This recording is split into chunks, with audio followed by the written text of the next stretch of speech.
Have you ever wondered if the Colosseum, that great symbol of Roman power, could be filled with water? It seems impossible, almost like something out of a Hollywood film, right? Yet, some ancient accounts suggest the arena was flooded for its opening games. Mock naval battles, complete with full-size ships. Imagine the spectacle, gladiators clashing on decks, oars splashing in the water, all within the stone walls of this grand amphitheater. This wasn't just a stadium for fights, it was a theater of immense ambition, a place where the Romans believed they could recreate the entire world, land battles, epic sea clashes, for the entertainment of the masses. This idea of flooding the arena really challenges our typical image of the Colosseum. We often picture dusty sand stained with the blood of gladiators, exotic animals, but the possibility of these naumachii reveals a level of engineering and showmanship that is truly staggering. It speaks to an empire at the peak of its power, capable of manipulating the very elements for a day's entertainment. The Romans didn't just want to show a fight, they wanted to create an unforgettable experience, a display of total dominance over nature and their enemies. The Colosseum wasn't always known by that name. To the Romans it was the Flavian Amphitheater, a grand project started by Emperor Vespasian around 70 to 72 AD. It was built on the site of Nero's opulent palace. Vespasian tore down part of Nero's private estate and erected a massive public arena in its place. He returned the land to the people of Rome, sending a clear message. It was a brilliant political move. The Colosseum was funded by the spoils of war, most notably treasures looted during the sack of Jerusalem in 70 AD. Thousands of prisoners of war were likely forced to labor, quarrying and hauling immense travertine blocks. From its foundations, the amphitheater was entwined with conquest, power, and subjugation, themes played out for centuries. Completed by Vespasian's son Titus in 80 AD, the inauguration lasted 100 days of spectacular games. The games showcased Rome's reach and resources.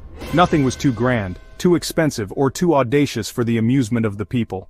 Elephants, tigers, crocodiles, rhinos, shown to 50 to 80,000 spectators, proving no beast or land escaped Rome's grasp.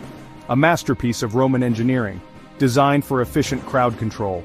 With 80 entrances and exits, the massive crowds could enter and leave in minutes. Spectators were seated by rank. Emperor, senators, poor, slaves, women, a microcosm of Roman society. The heart of the Colosseum's appeal was, of course, the events held on its sandy floor. The Latin word for sand is arena. And that's how the performance area got its name. The sand served a practical purpose, to soak up the blood inevitably spilled during brutal contests. Events varied. Mornings often began with venaciones, wild animal hunts. These were elaborate spectacles with painted scenery, trees, and rocks to mimic habitats. The novelty of seeing a giraffe or a hippopotamus, creatures most Romans had only heard of, was a powerful draw. Midday often reserved for the grimmest slaughter, public executions. Criminals, prisoners of war, and followers of outlawed religions were condemned ad bestias, thrown into the arena unarmed, to be mauled by lions or bears, a judicial theater and a warning to the populace. The main event, gladiatorial combat. These fighters were not always unwilling slaves. Many were professional athletes who trained in special schools, honing skills with specific weapons. Different classes of gladiators, retiarius with net and trident, secutor armored, matched to create exciting clashes. A gladiator who fought well could become a celebrity, his name scratched on walls across the city. Contrary to myth, not every fight ended in death. The editor and the crowd often decided a loser's fate. A thumbs down or a gesture could seal it, or grant missio. Today, standing inside the Colosseum is a profoundly moving experience. What we see is a skeleton of the original structure, magnificent ruins that have endured nearly 2 millennia. Earthquakes, fires, and stone robbers took their toll. For centuries it was a convenient quarry, its marble and decorations plundered for churches, palaces, and bridges. One fascinating feature visible today is the exposed hypogeum, the 2-level network of tunnels and chambers beneath the arena floor. This backstage was a hive of activity, hoists, trapdoors, cages for beasts, the theater machinery of antiquity. Elaborate elevator systems and trapdoors allowed beasts and fighters to appear seemingly out of nowhere. Seeing this underbelly laid bare gives appreciation for the theatrical machinery behind the spectacle. Visitors can walk the tiered seating and try to imagine the roar of 80,000 people. From the upper levels you trace the oval of the arena and picture the emperor watching from his box. The air is thick with history. It's almost possible to hear faint echoes of crowds, the clash of swords, the roars of animals. The Colosseum is a UNESCO World Heritage Site. Conservation efforts continue to protect it from traffic vibration and pollution. It stands as a solemn monument to the emperors who built it, and to the thousands of humans and animals who perished within its walls. The Colosseum, in its ruined state, asks us a very direct question. How should we feel about this place?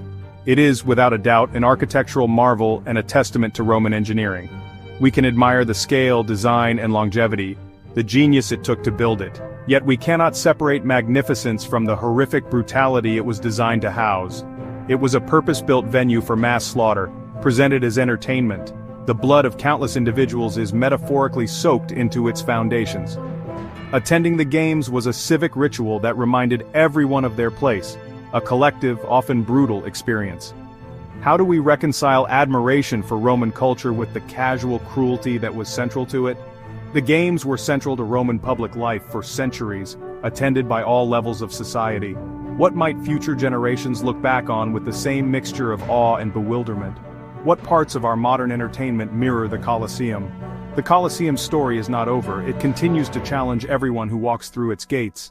It is not just a pile of ancient stones or a tourist attraction. It is a mirror reflecting the complexities of human nature.